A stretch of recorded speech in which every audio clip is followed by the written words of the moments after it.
It's a Bruce Lee saying that in the old days, when applied, led to many of the breakthroughs in training that have since become commonplace in the martial arts industry. We will look at how approximating the reality of the situation applies in today's martial arts landscape. Hello, everyone. This is Dwight Woods, the Jeet Kune Do Rebel, and welcome to the I Love Jeet Kune Do broadcast number 106. This is the one about approximating the reality of the situation. So as you're logging in, if you'd be kind enough to say where you're logging in from and hit the like button and continue to do so throughout the broadcast. All right, so to get this, you kind of have to cast your mind back 40 or 50 years to realize how radical an idea this would have been in some martial arts circles. So of course, if you're nowhere near being 40 or 50 years old, then you may have a hard time understanding what the heck I'm talking about, right? But back then, there were training routines like the 3-step and the 1-step sparring, where the attacker, throws the attacking punch or what have you, for example, and then the defender proceeded to apply like a ton of follow-up attacks in response.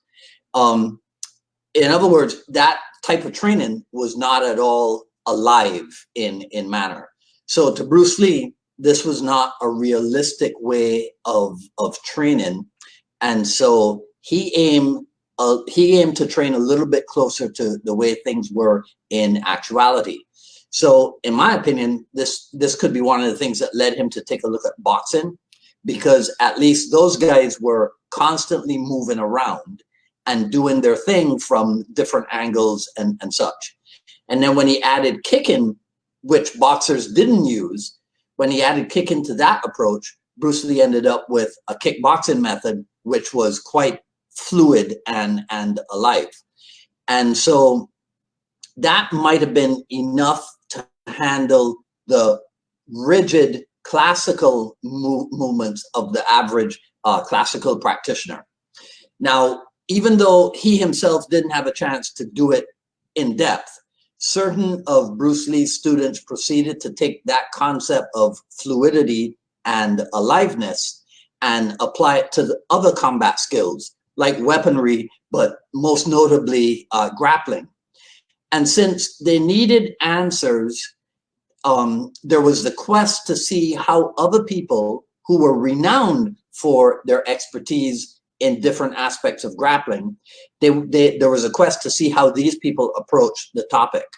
So Filipino Dumog, Indonesian Pencak Silat, Japanese Shootwrestling, and even Brazilian Jiu Jitsu, these are things that were examined. Now, of course, again, to me, approximating the reality of the situation is a lot like habit number 2 of the Stephen Covey's 7 Habits of Highly Effective People. So habit number 2 is called begin with the end in mind, right? So the idea, when you apply that to modern day combat, for example, what you see is that people are much more steeped today in striking and grappling ability than they might have been in Bruce Lee's days, right? So our reality training has to deal with that idea. So here's the thing.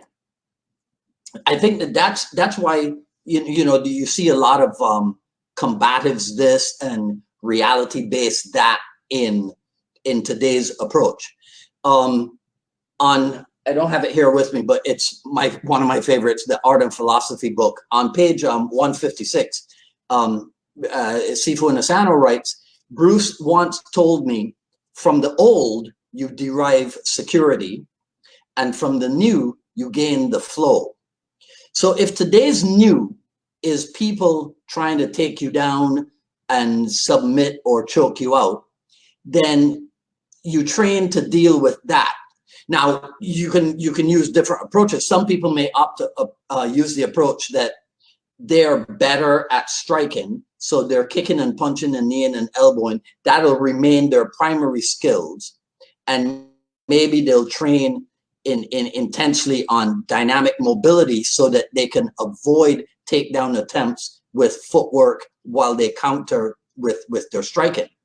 Some people might choose to supplement that striking ability with the ability to immobilize the opponent's limbs, you know, temporarily, while they continue to focus on the striking and the evasive footwork and all that. But knowing that the takedown could happen, you ask yourself, well, what will they try to do to me once they take me down? And that's where, if you don't have the background yourself, then you might need to go out and get some training, or who knows, maybe you can do it on your own, because heaven knows there's all kinds of resources available to you today.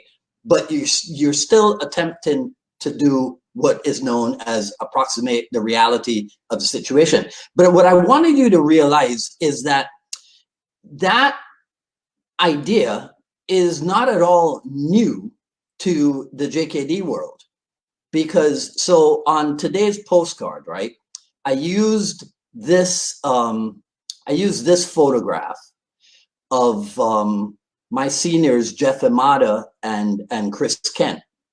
And the caption in the Art and Philosophy book, the caption for this photo is, I think it's something like, "This situation forces one man to learn how to defend himself on his back," right? So this is what, I think Chris Kent says that this is mid-70s. So this is 40 something years ago. So the idea of defending when you're on the ground is not new in the Jeet Kune Do world. Now, I talked about resources for this stuff, and I would draw your attention to two things. So this is Joaquin Marcelo's latest. This is his book, Jeet Kune Do Simplicity. And what I like about this is that there's a section in there on just what we were talking about, on not becoming a jiu-jitsu black belt, but on learning what to do against the people who are, let's call it, jiu-jitsu oriented, right? So that's a pretty decent resource for that. And then the other thing I want to call your attention to is, let me see if I can pull this up here for you. Give me 1 second. The other thing I want to call your attention to is this. This is Burton Richardson's, one of his latest products, BJJ for the Streets. And this is, I think this comes from the BJJ Fanatics group. So those two things, I would call your attention to them if you're interested. Joaquin Marcelo's book, JKD Simplicity, and Burton Richardson's BJJ for the Street. Hey, look at me. Look at how cool that is, right? Okay. All right. So that's it for today, guys. So you know what to do. Feel free to share, like, and comment, ask questions if you want. I'll review everything after posting. Sign up for notifications for when we go live here on Facebook. And please subscribe over on the YouTube channel for the I Love Jeet Kune Do broadcast, the Jeet Kune Do dialogues, and the FMA files. And when you do subscribe, be sure to hit the notification bell. Follow me on Twitter at Dwight Woods and on Instagram at Dwight D Woods. And I've made a promise to I made a promise to my little niece up in Baltimore that I would post more on Instagram. She says I don't do enough work on Instagram, right? At ilovejeetkunዶ.com, the Quick Skill Series Volume 1 is available. Coming up on Friday, December 13th, is the Jeet Kune Do Dialogues with Sifu Guru Billy Brown. That will be at 6 p.m. on Friday. Today is Purple Day. Here you go. One of the latest renditions, right? And I'll see some of you guys here on Friday for the dialogues, and the rest of you next Wednesday for another issue of the I Love Jeet Kune Do broadcast. This is Dwight Woods, the Jeet Kune Do Rebel, signing off. You guys enjoy the rest of your day. Take care now.